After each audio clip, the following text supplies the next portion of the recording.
நண்பர்களே, நீங்கள் பார்த்து கொண்டு இருப்பது உங்கள் கௌசிகா ரிவ்யூ. சரி வாங்க வீடியோக்குள்ள போய் என்ன நடக்க போகுது அப்படின்னு சொல்லிட்டு பாத்தீங்கன்னா, அரைச்ச மாவே அரைச்சிருந்தா எப்படிடா அப்படின்னு சொல்லிட்டு கேட்பீங்க. இப்ப அரைக்காத மாவை அரைக்க போறோம் வாங்க. கரெக்டா நம்ம விஜய் இருக்காருல, அவர் வந்து இதோ பாருங்க விஜய், நான் உங்க நல்லதுக்கு தான் எல்லாமே பண்ணேன், ஆனா உங்களை பொறுத்த வரைக்கும் நான் கெட்டவன், அதனால இதுக்கு மேல நான் எதுவும் பேசுறதா இல்ல. ராஜேஸ்வரி மேடம், உங்களுக்கு ஆசைப்பட்ட மாதிரி, நீங்க நினைச்ச மாதிரி, உங்களுக்கு பிடிச்ச மாதிரி ஒரு விஷயம் நான் செஞ்சிருக்கேன். சொல்றியே தவிர செய்ய மாட்டேன் செல்லம், என்னதான் பண்ணிருக்கேன் அப்படின்னு சொல்லிட்டு ராஜேஸ்வரி பாக்குறாங்க. இந்தாங்க டைவர்ஸ் நோட்டீஸ்ல நானே கையெழுத்து போட்டு தந்துட்டேன் அப்படின்னு சொல்லிட்டு கொடுக்குறாங்க. ஐயோ தாயே, நீ கையெழுத்து போட்டு கொடுக்குறது பெருசு இல்லை. அப்புறம் எங்க சித்தி வந்திருக்காங்க, சொத்தை வந்திருக்காங்கன்னு சொல்லிட்டு அவங்கள அழிச்சுன்னு வந்து இங்க இன்னொரு டிராமா பண்ணாத. முழுமையா என்னென்ன பொருள் இருக்கோ என்னென்ன இருக்கோ எல்லாத்தையும் எடுத்துன்னு நீயா வீட்டை விட்டு வெளியே போயிரு, அதுதான் எனக்கு சந்தோஷம் அப்படின்னு சொல்லிட்டு சொல்ல, இதுக்கு முன்னாடி நான் ஒன்றும் திரும்ப வேணும்னு வரல, வெண்பாக்காக தான் வந்தேன். என் பொண்ணை வச்சு நீ பிளாக்மெயில் பண்றியா? உனக்கு அசிங்கமா இல்லை? என் பொண்ணை வச்சு பிளாக்மெயில் பண்ற?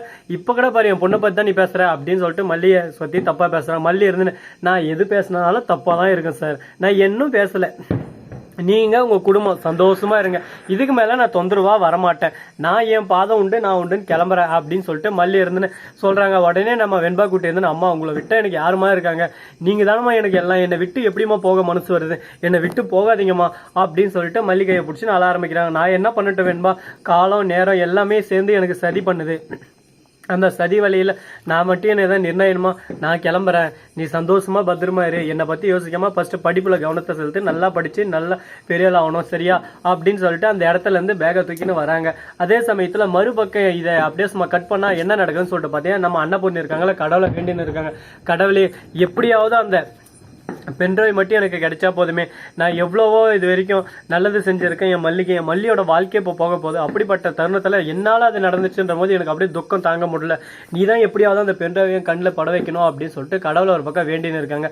அந்த சமயத்துல தாங்க கரெக்டா கும்பிட போன தெய்வம் குறுக்க வந்துச்சு அப்படின்னு சொல்லிட்டு சும்மாவா சொல்லுவாங்க, அதுக்கேற்ற மாதிரி ஒரு பிரச்சனையும் கூட கொண்டு வந்துச்சு. கரெக்டா நம்ம அந்த மேனேஜர் இருக்கால, அவர் வந்து ஒரு பக்கம் சாமியே ஐயப்பா அப்படின்னு சொல்லிட்டு சாமியே சரணமாப்பா அப்படின்னு பாட்டு பாட்டு வரான். உடனே போய் கழுத்து மேலே ஒன்று வைக்கிறாங்க. நம்ம அன்னபூர்ணி வச்சு, டே என்னை நீதானடா நடிச்சுது, நான் பார்த்தேன் அப்படி இப்படின்னு சொல்லிட்டு கேட்கறாங்க. ஐயோ என்ன மேடம் என்ன பேசுறீங்க அப்படி இப்படின்னு சொல்லிட்டு கேட்க, அந்த பைத்தக்காரன் என்ன பண்ணிக்கிறான், ஆனால் என்ன ட்ரெஸ் போட்டுருந்தானே அதிலே குறுக்க மாட்டான், ஜோபில் பென்று வைக்கிறது நல்லாவே தெரிஞ்சு அடின்னு அடிக்கிறாங்க போட்டு. அவனை அப்படியே சும்மா ஓம கொத்து எல்லாம் பாக்குறாங்களா, ஏமா அடிக்கிறா அப்படின்னு சொல்லிட்டு கேட்க, திடீர்னு அரவிந்த் வந்து அவன் ஜோபில் பென்ட்ரைவ் இருக்காது, ஏன் பென்ட்ரைவ் அப்படின்னு சொல்லிட்டு கேட்டு இருக்கான். அரவிந்த் வந்த உடனே அந்த பென்ட்ரைவர் எப்படியோன்னு சொல்லிட்டு இப்படி தட்டி அப்படியே நைஸா எடுத்துறாரு. ஆனா அந்த விஷயம் அவனுக்கு தெரியும். உடனே அன்னபூர்ணி இருந்து சண்டை போட்டு அவரு இருந்து ஒரு பக்கம் தப்பிச்சு ஓடிடுறாரு. அன்னபூர்ணி இருந்து ஐயோ எப்படியாவது கிடைச்சிருந்தா என் வாழ்க்கையில் அப்படியே பொக்கிச மாதிரி என் மல்லியை காப்பாத்திட்டு இருப்பேன், மல்லியோட வாழ்க்கை அப்படியே சும்மா ஊசல் ஆடுன்னு இருப்பா, சிலந்தி இருக்குல்ல அந்த மாதிரி ஊசல் ஆடுது, என்ன பண்ணுவோன்னு சொல்லிட்டு எனக்கு தெரியல, குழப்பத்தில் இருக்கேன், என்னாலதான் வாழ்க்கை நாசமா போச்சு, இப்போ வீட்டை விட்டு வெளியே வர தருணத்தில் இருக்கா அப்படின்னு சொல்லிட்டு ஃபீல் பண்ணி அழுறாங்க. எதுக்கும் கவலைப்பட வேணாம், இதோ டி அப்படின்னு அந்த பென்ட்ரைவ் எடுத்து போட்டு பார்த்தா எல்லாமே இருக்கு. அது அப்படியே விஜய்க்கு வாட்ஸ்அப் பண்ணிடுறாங்க.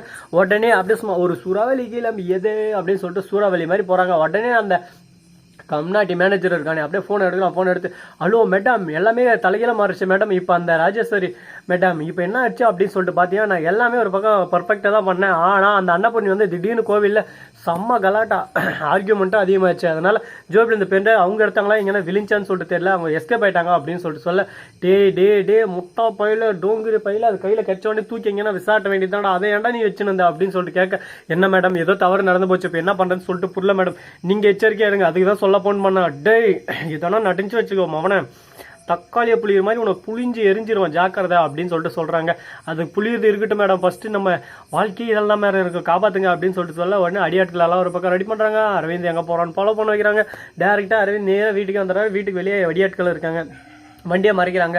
டேய் நான் செய்யல வரனா நடந்து வரேன், வண்டியை மறைக்கிறேன், வந்து இடிச்சு ஓரந்துட்டு போயிரும்பியா அப்படின்னு சொல்லிட்டு வர்ற வேகத்தில் இடிக்க வராங்க. உடனே கேட்டும் திறந்தது ஒரு பக்கம் விஜய் டக்குன்னு வெளியே வந்துடுறாரு. என்னாச்சு ஏதாச்சுன்னு பார்த்தா உடனே மாப்பிள்ள அப்படின்னு சொல்லிட்டு, ஐயோ உங்களோட ஓரியாட முடியாது, எதுக்கு நீங்க வரீங்க, கண்ணு முன்னாடியே வராதிங்க, உங்களால் தான் என் வாழ்க்கையை நாசமா போச்சு, தேவையில்லாம எதுக்கு நீங்க குறுக்க வந்து இந்த மாதிரி தேவையில்லாத பிரச்சனை பண்ணுறீங்க, ஒரு டைம் சொன்னா புரியாதா, நல்ல மாட்டுக்கு ஒரு சூடு, உங்களுக்கு ஏன் இந்த மாதிரி இருக்கு அப்படி இப்படின்னு சொல்லிட்டு கேட்க ஆரம்பிச்சுறாங்க. நல்ல மாட்டுக்கு ஒரு சூடு தான், ஆனால் நான் ரொம்ப நல்ல மாடு, உங்கள் பின்னாடி ஒரு மாடு நின்றுக்கு, மாடுன்னு கூட சொல்ல முடியாது, மாடு கூட வாயிலா ஜீவன் நல்ல கடவுளுக்கு சமமானது, உங்கள் பின்னாடி நின்றுக்கிறது என்ன என்னன்னே தெரியல, அது வந்து எப்படி பேராசை பிடிச்சது, மனித இனம் தான் பேராசை பிடிச்சதுல நம்பர் 1 யாருன்னு சொல்ல மனசு இனம் தான், அதனால மனித இனமே வச்சுக்கலாம், அப்படிப்பட்டது என்ன பண்ணுது அப்படின்னு சொல்லிட்டு பார்த்தீங்கன்னா கரெக்டாக என்ன இப்படி காசு அடிக்கலாம் அப்படி காசு அடிக்கலாம், தம்பி காசாக இருக்கட்டும் அவன் காசாக இருந்தால் எனக்கு என்ன, எனக்கு தேவை காசு பணம் துட்டு மணி தான், அந்த மணிக்காக நான் என்ன வேணாலும் பண்ணுவேன் அப்படின்னு சொல்லிட்டு ராஜேஸ்வரி ஆடத்தை ஆடிருக்காங்க. ராஜேஸ்வரி இதெல்லாம் ரொம்ப தப்பு, டூ மச். எல்லாமே ஒரு லிமிட் தாங்க, லிமிட்டுக்கு மேலே கிராஸ் பண்ண போயிருந்தா ஒன்றும் பண்ண முடியாது. போனால் போகட்டும் போடா அப்படின்னு சொல்லிட்டு விட்டுட்டு அடுத்த வேலையை தான் நம்ம பார்த்துன்னு போய் ஆகணும். இந்த மாதிரியெல்லாம் ஒரு பக்கம் பிரச்சனைகள் நிறைய நடந்துட்டு இருக்கு. இதுக்கு நடுவில் இன்னும் என்னென்னலாம் பண்ண போறாங்க, ஏது இதெல்லாம் பண்ண போறாங்க அப்படின்ற ஒவ்வொரு விஷயத்தையும் அப்படியே சும்மா 1 by 1 நீங்க கேதர் பண்ணணும்னு சொல்லிட்டு நினைக்கிறீங்களா? அதுக்கு நீங்க பண்ண வேண்டியது நம்ம சேனலை மறக்காம சப்போர்ட் பண்ணும், ஃபாலோ பண்ணும், ஷேர் பண்ணுங்க. அப்புறம் இன்னும் இன்ட்ரெஸ்டிங்காக நிறைய வீடியோ நம்ம அப்படியே சும்மா டக்கு டக்கு டக்கு டக்குன்னு அப்படியே இந்த குதிரை சவுண்ட் வருது, டொக்கு டொக்கு டொக்கு டொக்கு அந்த மாதிரி அப்லோட் பண்ணே இருப்பாங்க. அது மட்டும் இல்லாமல் உங்களுக்கு இன்னொரு இன்ட்ரெஸ்டிங்கான விஷயம் சொல்ல போறோம். அது என்னடா அப்படின்னு சொல்லிட்டு பார்த்தீங்கன்னா, இந்த வீடியோ உங்களுக்கு பிடிச்சிருந்தா லைக் பண்ணுங்க, கமெண்ட் பண்ணுங்க, ஷேர் பண்ணுங்க, டிண்டிங் பெல்லை தட்டி விட்டு போங்க. அப்பதான் நாம் போற அடுத்தடுத்த வீடியோ உங்களுக்கு உடனுக்குடன் வரும். மிக்க நன்றி. தேங்க்ஸ் ஃபார் வாட்சிங். Tata, see you. நன்றி, வணக்கம், வந்தனம், வருக தருக.